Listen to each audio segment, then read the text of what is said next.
Oke, udah tanggal 30, besok tanggal 31 dan besok adalah penutupan bulan. Jujur ya, kemarin aku expect Januari ini close-nya itu merah guys, tapi ternyata masih dikasih keselamatan gitu ya. Nah, di Desember kita close 3%, ya minus 3%. Dan ketika di Januari ini kita naik kurang lebih 12%. Ini benar-benar luar biasa. Dan sekarang BTC itu di sekitar 104 sampai 105 ribu dolar ya. Nah, jadi ekspektasinya ya, kemarin kan udah sempat drop lumayan, ya kan, dari Desember itu kan dropnya lumayan ya, dari all time high gitu ya closingnya. Dan sekarang ini udah plus 12%, harusnya ini menjadi katalis yang baik untuk kuartal pertama ini. Dan kalau kita lihat di kuartal pertama 2025 ini kita masih minus 4%. Berarti di di Februari atau di Maret itu harus lebih dari 4% donang. Itu sebenarnya harusnya gampang. Kenapa? Karena Januari kalau menurut aku 12% aja nih sebenarnya udah cukup. Udah nggak usah lagi volatile atau gimana. Udah close sampai besok di 12% atau 11% sebenarnya udah bagus. Yang penting BTC-nya itu dia mampu nge-close di bawah berapa? Di atas 104.000.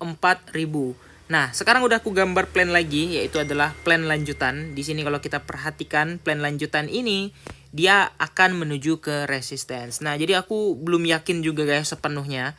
Ya, apakah ini plannya kan valid atau enggak, ataukah dia bisa sesuai plan yang aku gambar atau enggak. Jujur di sini nggak ada kepastian hukum, bukan kepastian hukum, kepastian market, tapi yang jelas selepas tanggal 29 atau selepas Imlek, aku yakin ini akan menjadi a bullish moment ya, especially in Februari, karena biasanya di Februari ya secara historical nih tanda kutip nih ya kan, karena dari kemarin aku bilang historical udah nggak bisa dipakai, historical udah ngeprank kita segala macem ya, bisa jadi iya gitu ya, tapi ya bukan menjadi alasan juga kita nggak percaya sama fundamental. Oke, gimana menurut kalian, apakah valid atau enggak di closing besok? Dan sekarang BTC di 105.100-an ya.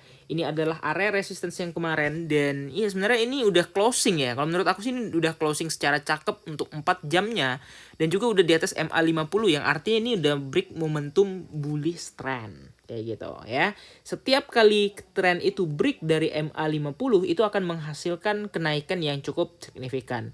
Ya meskipun nggak naik-naik gimana, dan ini juga kayak gitu, ini juga kayak gitu, ini juga sempat, tapi ini hitungannya spike, dan ini juga harusnya membentuk tren. Karena target terdekatnya ini udah nggak jauh lagi sama ATH. Ini BTC ini dikit lagi ATH gitu ya. Ini BTC ini dikit lagi ke 4% lagi loh bisa ke all time high, dan bahkan kalau misalnya naiknya dikit lagi 5% itu udah harga tertinggi baru gitu ya. Nah, jadi udah deket banget sama all time high, tapi altcoin masih scam. Ya udah lagi nih aja lah, kita fokus sama BTC-nya aja dulu. Untuk altcoin itu gampang, nanti belakangan kita urus kayak gitu. Ya, jadi gimana menurut kalian? Kira-kira Februari ini bakal merah atau bakal hijau guys? Ya, soalnya kita lihat dari, ini Ethereum bukan BTC. Pantas aku heran kok tadi bisa minus gitu ya. Nah, jadi ini yang BTC. Nah, BTC ini kuartal pertama 12% ya. Iya, namanya juga baru Januari open lah ya. Nah, jadi kira-kira kayak gitu guys. Jangan lupa untuk like dan subscribe. Terima kasih nonton video ini. See you next video. Bye.